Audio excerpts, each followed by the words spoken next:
বগুড়া সিটিতে এই প্রথমবারের মতো আমানা বিগ বাজার ওপেন হয়ে গেছে। আর ওপেনের ঠিক ১ মাস পর আমি আমানা বিগ বাজারে গেলাম। আর সেখানে গিয়ে কি কি কিনলাম আর কি কি রয়েছে সেটার ভেতরে সব কিছুই আপনাদের সঙ্গে আজকে ভিডিওতে শেয়ার করব। আসসালামু আলাইকুম, welcome to my another video. I hope আপনারা সবাই ভালো আছেন এবং সুস্থ আছেন। তো ওই দিন এক্সাম হল থেকে বের হয়ে চলে গেছিলাম আমানা বিগ বাজারে।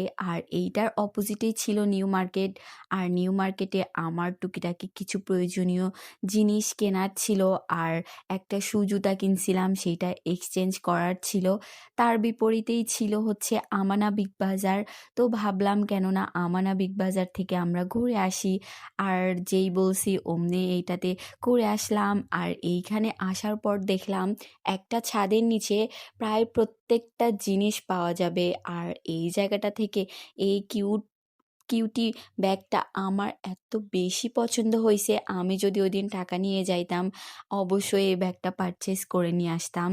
আর যেহেতু এক্সাম চলতেছে আমার ওইভাবে কেনাকাটার উদ্দেশ্য ছিল না, যার কারণে আমি কুটুকুটু ব্যাগটা কিনতে পারি নাই। আর এই জায়গাটায় এই পান্ডাগুলো এত বেশি কিউট ছিল, আমি প্রত্যেকটা একদম ধরে ধরে দেখতেছিলাম। যদিও এগুলা আমার বাসায় একদম অ্যালাউ করে না, তারপরেও আমি অনেক কিছুই কিনি। তারপর একটা মানে সেকশন থেকে আরেকটা সেকশনে যাচ্ছিলাম, প্রত্যেকটা প্রোডাক্ট আমি দেখতেছিলাম। আর এই জায়গাটাতে মানে একটা ছাদের নিচে প্রত্যেকটা জিনিসই পাওয়া যাবে আর সব রকম সুবিধাই রয়েছে। আমরা তো এইটার ভেতর ঢোকার পর থেকে বারবার চকলেট বা ছোট বাচ্চাদের যে আইটেমগুলো ছিল সেই সেকশনগুলোতে আমরা বারবার ঘুরতেছিলাম। আর প্রত্যেকটা জিনিস আমরা দেখতেছিলাম। তো এই জায়গাটাতে কোকো ক্রাঞ্চ যেইটা, এটা ছোট বাচ্চা থেকে শুরু করে বড়দের প্রত্যেকটা মানুষেরই অনেক বেশি পছন্দের। আমার তো অনেক বেশি ভালো লাগে। আর যেইটাই এখানে আমরা দেখতেছিলাম তার পাশাপাশি আমরা এখানে জিরো সুগার জাতীয় ড্রিঙ্কস খুঁজতেছিলাম।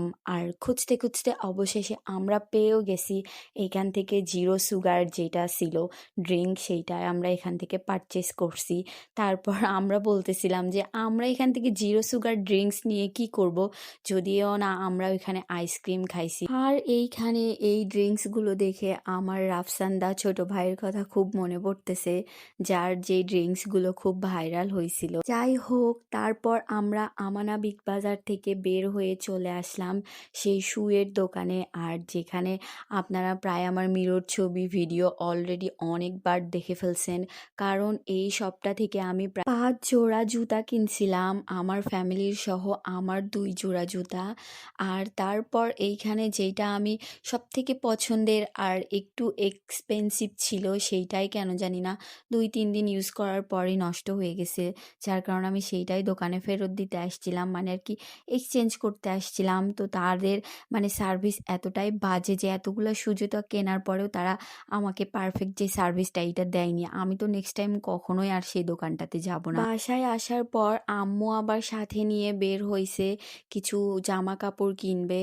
আর মূলত যে গরমটা পড়ছে এই গরমে সুতি কাপড় ছাড়া কোনো উপায় নাই। তো আম্মুও অনেকগুলা ড্রেস এখানে নিজেও কিনছে, আমাকেও অনেকগুলা কিনে দিছে। আর যেইখান থেকে অলরেডি আমি অনেকগুলো ড্রেস বানিয়ে ছবিও অলরেডি পোস্ট করে দিছি, যেহেতু এই ভিডিওগুলো আমার অনেক আগের। তো আমার এই ভিডিওগুলো আপনারা যদি আমার ফেসবুক পেজ থেকে দেখে থাকেন অবশ্যই পেজটা ফলো করে দিবেন।